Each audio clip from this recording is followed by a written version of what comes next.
You need to write your story like absolute crap. But there's a way to write it like crap strategically, so it actually gets you to the end without leaving you buried in an inescapable mess. I'll show you how one epic fantasy writer finally drafted her novel in just 12 weeks after 5 years of false starts, rewrites, and story breakdowns, using a method you've probably heard of, just never quite like this. So if your story's been subjected to a decade of tinkering or keeps stalling out around chapter 3, this might be the piece you've been missing to finally finish your draft in a matter of weeks, not years. I know I just did a video on strengthening a first line and how to carry that promise through your draft's opening so it's not so first attempt awful, but this isn't contradictory. That advice still stands, especially if your draft keeps stalling out around chapter 3. Sometimes refining how you set up your story promises is like pulling the shroud off so you can see that there's still plenty of life and potential in this story you love. That kind of reset is for when you've tried to do the thing,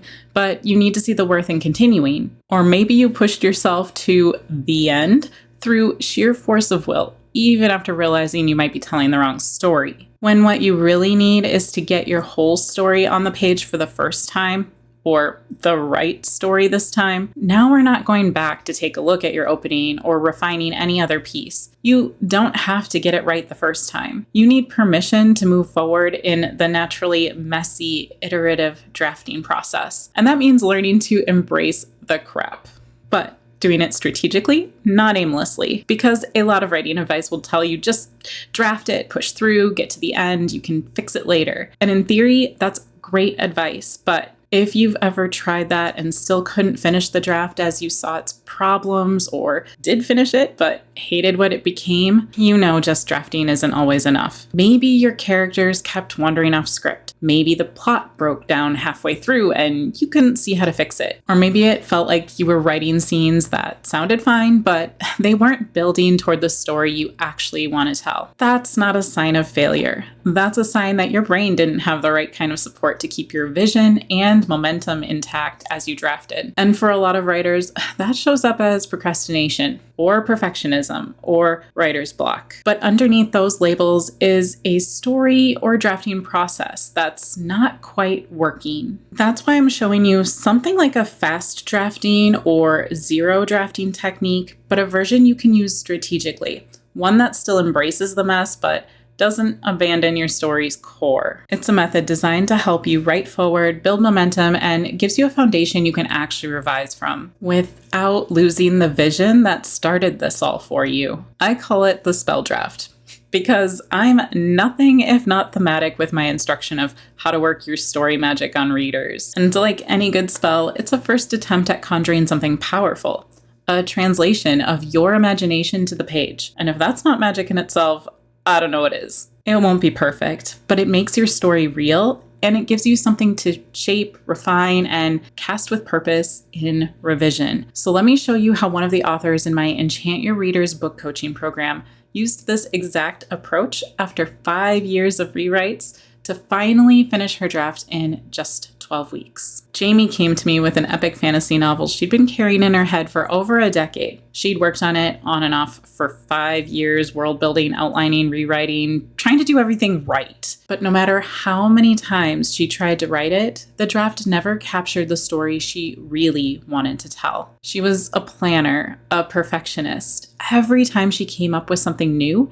she'd go back to rework what she had, and it kept her stuck starting over and unable to get her draft to the next stage. Once we started working together, Jamie realized the problem wasn't effort, it was putting structure to the process. A year and a half up to this point, I've worked on things like character backstory, wounds, misbeliefs, and deep outlining, but always more in an intuitive yet very unorganized approach.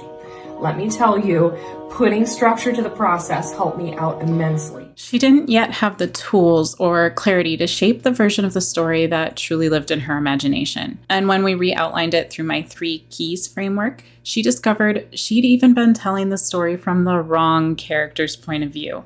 You can learn more about that framework in the 3 keys resource I've linked in the description. With a clear direction at last, Jamie still had to overcome her inner perfectionist, so she tried something different. She gave herself permission to write forward badly. Jamie didn't start her spell draft from scratch. She had a fresh outline we'd created based on her story's character arc, genre structure, and emotional payoff. So when she opened her drafting doc, she pasted a copy of that outline directly onto the page and started writing over it. That plan became her guide. It gave her structure, which freed her up to explore how the scenes would play out with more immersion. This works because outlining and brainstorming, while creative acts initially, also require heavy planning, organization, and critical evaluation. This is largely the domain of your brain's executive control network and prefrontal cortex. It's like your inner editor. They both start with E. Offloading those planning and structural decisions by completing them before drafting will help you maintain a more immersive writing flow. For one, this division of labor reduces your overall cognitive load of having to simultaneously generate new ideas, recall plot points, and make all the decisions on the spot, while you also need to turn those abstract ideas into concrete language, imagery, and action on the page. Talk about an overloaded working memory. And secondly, it keeps your brain's inner editor from having to be overengaged and distract you constantly, pulling you out of your imagination to plan and refine. It helps it play nicely with the other networks also involved in creativity. So simply by having an outline, you can free up your daydreamer brain. That's largely your default mode network, which also starts with a D, and language networks for a smoother, faster drafting experience. That way, you enable your brain to focus on the creative act of bringing your story to life on the page. You can do this by starting with your own outline. I have more on outlining in other videos, so for now, just make sure yours includes the core trajectory of your protagonist's arc and the major turning points in your plot at minimum. If possible, use a scene-by-scene outline, then paste that outline into your drafting doc. When you start your session, don't face a blank page. Write over your outline. In other words, eat it up as you draft each portion. Maybe you actually drop your cursor into that part of the outline to flesh it out. Or maybe you draft your scene above its same section in your outline and you leave it intact for reference until you've written that section. Let it hold your place while your daydreamer brain fills in the details. Then delete that outline section so the next one is ready for you to keep going forward. You don't have to worry about accidentally messing up your outline this way, since you'll still have your master outline files separate from your drafting doc. However, this doesn't mean your outline needs to be perfect or perfectly followed. It just means you're giving your brain a framework to translate from, so you don't have to stall out every time you sit down to write. Even with a solid outline, Jamie still had to confront the real problem, perfectionism. She was used to rewriting scenes over and over, fixing word choices mid-paragraph, doubting whether a character's reaction was right, and circling back to change things. This time, she practiced doing the opposite. She gave herself permission to write badly. She didn't go back to polish. She didn't fix what wasn't working yet, not too much anyway. She focused on moving forward even when the scene felt incomplete or not all that great. And when she didn't know a detail yet, she used placeholders, like fix this later, insert fight choreography, make characters' motivation clearer in next draft. She even wrote notes to herself directly in the document, brackets, all caps, color-coded, whatever helped her brain move on instead of getting stuck. That allowed her to get the shape of the story down without letting the things she still needed to figure out lure her into a black hole of world building or researching. That way she could still keep going and capture the deep emotion and more immersive moments she'd been longing to bring to life on the page while it was still fresh and raw. This step taps directly into how creative flow states work in the brain. It's easier to get into flow the more experience you have with writing, because the more your brain can rely on automated skills to keep the story moving, what researchers sometimes call creative fluency. Perfectionism disrupts that. When you stop to judge or edit mid-scene, you engage the executive control network and prefrontal cortex, that inner editor and evaluator, which shuts down your daydreamer side, the default mode network, and your forward momentum. To stay in flow, you need to reduce judgment and allow rough output. It also lets you get the most out of those emotionally charged scenes by letting them keep up your forward momentum too. Writing these scenes also taps into the hippocampus and regions tied to memory, empathy, and personal meaning. This fuels immersion and motivation to keep you going and helps create a story that feels real. But it can be hard to recapture that raw emotion in later evaluation stages when you've reread your story 1,000 times. So allow yourself to go deep in them now, even if other sections of your draft look like incoherent ramblings and brackets that only you will ever understand. Here's how to make this work for your spell draft. Fan editing. Don't pause to wordsmith, don't scroll back to fix, don't worry if the scene is clunky, predictable, or awkward. Just write. Describe what's happening in real time from your character's perspective. Capture the moments you can already feel, especially the emotional shifts, the tensions, the things your character wants and fears. If you hit a spot that requires you to figure out more than you thought you needed when you were outlining, just leave a note like, update magic system logic to match later, or what's her emotional reaction here? Treat your draft like a rough sketch. Your only job is to capture everything you can while still moving forward and flag the rest. If something doesn't feel right, leave a placeholder. Type, transition scene goes here, need to figure out how the portal works. Awkward, rewrite later, or whatever. These notes will be great to have during revision, and right now they help you keep going. You don't have to commit to everything here permanently.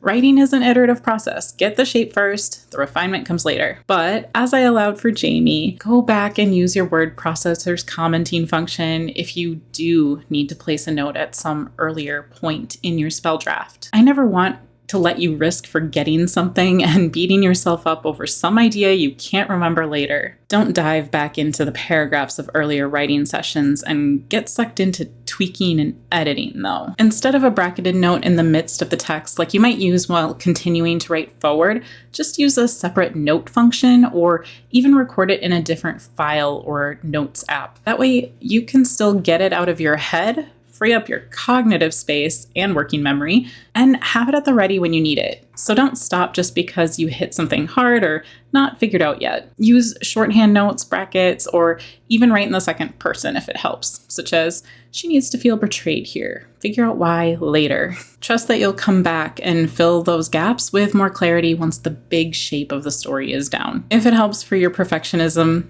think of the draft result this way. You get an A on this assignment. You do it right when the draft looks like inconsistent quality with a mess of notes and brackets and bits of outline and strange pep talks to yourself. You're doing it wrong if it looks too polished. One thing that helped Jamie keep going was logging tangible progress and setting goals she could smash through without trying. She didn't obsess over word count. She used a spreadsheet to log each scene completed. She tracked what worked during her writing sessions and what didn't, so we could look for patterns and optimize her process. Seeing the progress stack up gave her a sense of how much she'd already accomplished so she could build on it. Tracking progress in a visible or even tactile way creates dopamine rewards in your brain. It helps you associate writing with progress, not just effort. It also reduces the psychological weight of big goals by turning them into bite-sized or smashable achievements, something proven to increase motivation and follow-through. Once you've started, the brain's reward system is activated, often leading to greater engagement and productivity than the original goal required. You can also get these benefits by setting a tiny session goal or creating a drafting log. That goal doesn't have to be counted words. It can be a few minutes of time or simply writing out a point of your outline. Track these goals and your writing sessions in a spreadsheet or by hand in one of those pretty journals you've been too afraid to write in. I even had one author use a system of jars and pretty rocks. It was a tactile bit of real work she could do. When completing a scene in her draft, she moved a rock from one jar into her progress jar. It gave her joy to see the jar filling up and made her feel like her writing sessions were truly accomplishing something. Like the feeling she got from finishing a yard work task or even a good workout. Jars and rocks, stickers, bullet journals, anything that gives you a visual reminder that you are moving forward. Let it be satisfying. Let it be small. Smashable goals beat big goals every time. And when you can also track what worked or didn't work in each session, you can start to understand what's best for your individual drafting process. What really made the difference for Jamie wasn't just the method, It was having support. She wasn't isolated with the draft anymore. She didn't do it alone. She had the support of a writing community, myself, and others to keep her accountable, talk through snags, and remind her that this messy middle stage didn't mean she was failing. Social accountability strengthens your brain's commitment to long-term goals. When you feel seen and supported, you get a boost of dopamine and engagement. Your resilience goes up. Plus, brainstorming or just being in community activates new associative pathways in your brain, leading to creative breakthroughs and a stronger sense of purpose. If you're drafting right now, find someone to do it with. A writing buddy, a group, someone who'll check in when you're stuck, not to critique your words, but to remind you that you're not alone. You can find that support while you're drafting in the Critique Partner program. It's a great way to find a writing buddy who's in the trenches with you even before you're ready to swap pages. I'll link it below. Jamie finished her spell draft in just 12 weeks. Well, technically 8 weeks of actual work, but life always happens and we all need breaks. But it was complete. She didn't have a polished book, but she finally had a full story on the page.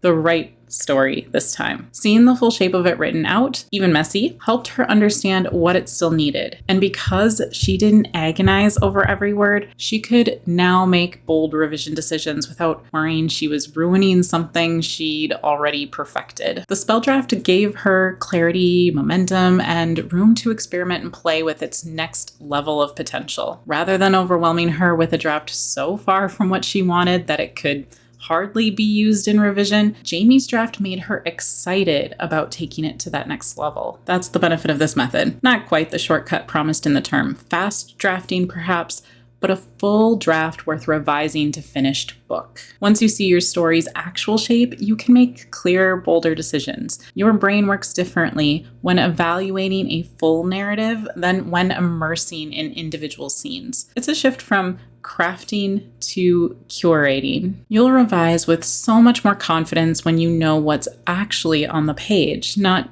just what you hoped was there. It's your first full translation of your imagination onto the page, the magic that lets you finally understand the story you're really working with, so you can start making the reader experience it the way you always have. So this is why you can make more strategic progress with the spell draft method, and why writing forward badly is sometimes the smartest move you can make. But what do you actually write when staring at the page, even one with an outline on it? How do you turn those points into prose? I'll break down what your brain actually needs to turn a loose scene idea into immersive story prose, so you stop freezing at the cursor and know what to actually write in a draft like this to bring your story to life. It's in the video on your screen.